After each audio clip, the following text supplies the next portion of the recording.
ശ്രീ വിജി തമ്പി, ശ്രീ സതീഷ് വസന്ത് ഉന്നയിച്ച ആരോപണം താങ്കൾ കേട്ടിരിക്കുമല്ലോ. അതായത് ഈ ആറാട്ട് നടക്കുന്ന സമയത്തു മാത്രമാണ് ഇതിനെ ശ്രദ്ധിക്കുന്നത്, ഇല്ലെങ്കിൽ ഈ മണ്ഡപം ശ്രദ്ധിക്കാതെ കിടക്കുന്ന ഒരിടം മാത്രമാണ്. അവിടെ പൊതുജനങ്ങൾ ഉൾപ്പെടെയുള്ളവർ തമ്പടിക്കാറുണ്ട്. എല്ലാവരുടെയും കടന്നു കയറാവുന്ന ഒരു സ്ഥലം മാത്രമായി അത് അവശേഷിക്കുകയാണ് എന്നുള്ളത്. ഇങ്ങനെ ഒരു വിവാദമുണ്ടായപ്പോൾ മാത്രമാണ് ഇത് ഇവരുടെയും ശ്രദ്ധയിൽപ്പെട്ടതെന്ന്, അങ്ങനെയാണോ?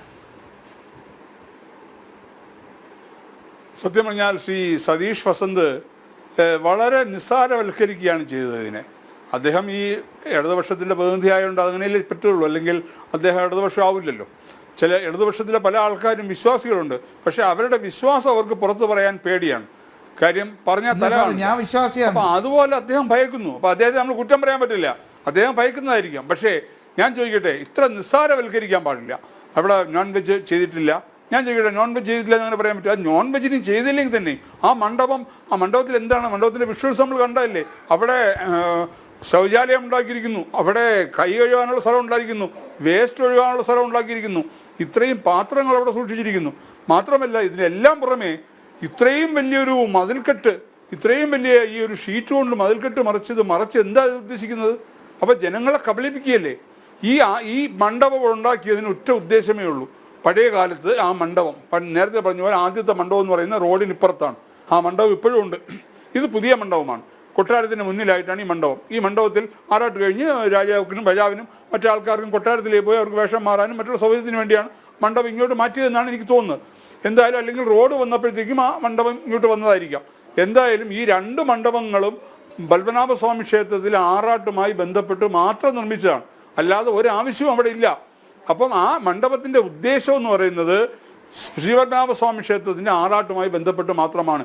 വർഷത്തിൽ 2 പ്രാവശ്യം നടക്കുന്ന ആറാട്ടുമായി ബന്ധപ്പെട്ട് മാത്രമാണ്. ഞാൻ നേരത്തെ സൂചിപ്പിച്ചതുപോലെ ആറാട്ടിൻ്റെ പ്രാധാന്യം എന്താണെന്ന് അറിയണമെങ്കിൽ ആ ദിവസങ്ങളിൽ ഇന്നും ഇത്രയും ഫ്ലൈറ്റുകളുടെ എണ്ണം കൂടിയ ഈ കാലഘട്ടത്തിലും എയർപോർട്ട് ആ ഭഗവാന്റെ പോയി തിരിച്ചു വരുന്ന അത്രയും സമയം എയർപോർട്ടിൽ ഫ്ലൈറ്റുകൾ സ്റ്റോപ്പ് ചെയ്യുന്നു.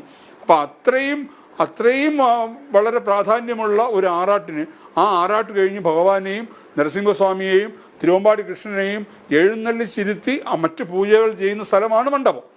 അത് കഴിഞ്ഞ് വീണ്ടും ഒരിക്കൽ കൂടെ ആറാട്ടി തിരിച്ചു വന്നിട്ടാണ് പൂജകളെല്ലാം പൂർത്തിയാക്കി തിരിച്ചു പോകുന്നത്. അപ്പോൾ അത്രയും പ്രാധാന്യമുള്ളൊരു സ്ഥലത്ത് ഞാൻ നേരത്തെ പറഞ്ഞു, പലപ്പോഴും ഞാൻ കണ്ടിട്ടുണ്ട്, പലപ്പോഴും ഇതിന് മുമ്പിരുന്ന 1-2 മേയർമാരോട് ഞാൻ ഇത് സൂചിപ്പിച്ചിട്ടുമുണ്ട്. കാര്യം പലപ്പോഴും നമ്മൾ അതുവഴി പോകുമ്പോൾ, നേരത്തെ എയർപോർട്ടിൽ പോകുന്ന അതുവഴിയാണ്, എയർപോർട്ടിൽ പോകുന്ന സമയത്ത് നമുക്ക് കാണാറുണ്ട് വൈകുന്നേരങ്ങളിൽ ആൾക്കാർ അവിടെ അനാവശ്യമായ രീതിയിൽ പലരും ബിയർ ബോട്ടിൽ വരെ അവിടെ ഇട്ടിരിക്കുന്നത് കണ്ടിട്ടുണ്ട്. അപ്പോൾ ആ രീതിയിൽ ബിയർ കഴിക്കാനും അല്ലെങ്കിൽ ഡ്രസ്സ് കഴിക്കാനും പലതിനും അത് ഉപയോഗിക്കുന്നുണ്ടായിരുന്നു.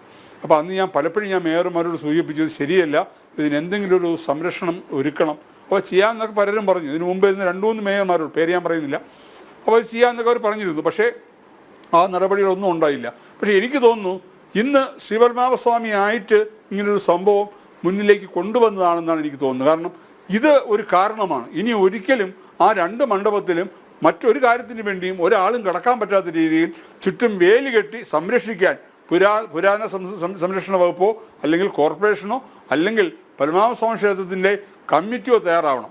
പത്മനാഭസ്വാമി ക്ഷേത്രത്തിൻ്റെ എക്സിക്യൂട്ടീവ് ഓഫീസർ ഇപ്പോൾ പറഞ്ഞത് തികച്ചും ദുഃഖകരമാണ്. കാര്യം അദ്ദേഹം വളരെ നിസ്സാരവൽക്കരിക്കുകയാണ് ചെയ്തത്. അപ്പോൾ അദ്ദേഹം അറിഞ്ഞിട്ടാണോ അദ്ദേഹം കൂടെ അനുഭവം കൊടുത്തിട്ടാണോ എന്ന് സംശയിക്കേണ്ടിയിരിക്കുന്നു. പക്ഷേ ഇത് ഭക്തജനങ്ങളെ സംബന്ധിച്ചിടത്തോളം വളരെയധികം മാനസിക പ്രശ്നം ഉണ്ടാക്കുന്നൊരു സംഭവമാണ്. ഇത് ഒരിക്കലും ഇനി അനുവദിക്കാൻ പാടില്ല. മാത്രമല്ല ഒരാൾ പോലും വെറുതെ ഇരിക്കാൻ പോലും ആ മണ്ഡപത്തിനകത്തോട്ട് കയറാൻ പറ്റാത്ത രീതിയിൽ വേണം അവിടെ ഇനിയും ഉള്ള കാര്യങ്ങൾ ക്രമീകരിക്കാൻ. കാര്യം ആ സമയത്ത് മാത്രം, ആറാട്ടിന് വരുന്ന സമയത്ത് മാത്രം മണ്ഡപം തുറന്നു കൊടുക്കുക, അല്ലെങ്കിൽ തലേദിവസം വന്ന് മണ്ഡപം വൃത്തിയാക്കി ആറാട്ട് കഴിഞ്ഞ് വീണ്ടും പൂട്ടിയിടുക. വരുന്നവർക്ക് പുറത്തു നിന്ന് ചുറ്റും നടന്ന് കാണാൻ പറ്റുന്ന രീതിയിൽ ചുറ്റും വേലി കെട്ടി ചുറ്റും നടന്ന് കാണാം. ആ 2 മണ്ഡപങ്ങളും ആ രീതിയിലേക്ക് സംരക്ഷിക്കപ്പെടണം എന്നുള്ളതാണ് അത്യാവശ്യം. അത് തയ്യാറായില്ലെങ്കിൽ തിരുവനന്തപുരത്ത് സ്വാഭിമാനികളായ ഹിന്ദു സംഘടനകൾ മുന്നോട്ടിറങ്ങും. വിശ്വഹിന്ദു പരിഷത്ത് അതിൻ്റെ മുന്നിലുണ്ടാവും. വിശ്വഹിന്ദു പരിഷത്ത് അതിന് മുന്നിൽ നിന്നുകൊണ്ട് തന്നെ വേലി കെട്ടും. അതിന് എന്ത് തടസ്സമുണ്ടായാലും ആ തടസ്സങ്ങളെയൊക്കെ തട്ടി നീക്കാൻ പറ്റുന്ന ചങ്കൂറ്റമുള്ള ആൾക്കാർ, യഥാർത്ഥ സ്വാഭിമാന ഹിന്ദുക്കൾ തിരുവനന്തപുരത്ത് ഉണ്ട്. അവരിതിന് ഇറങ്ങിയിരിക്കും.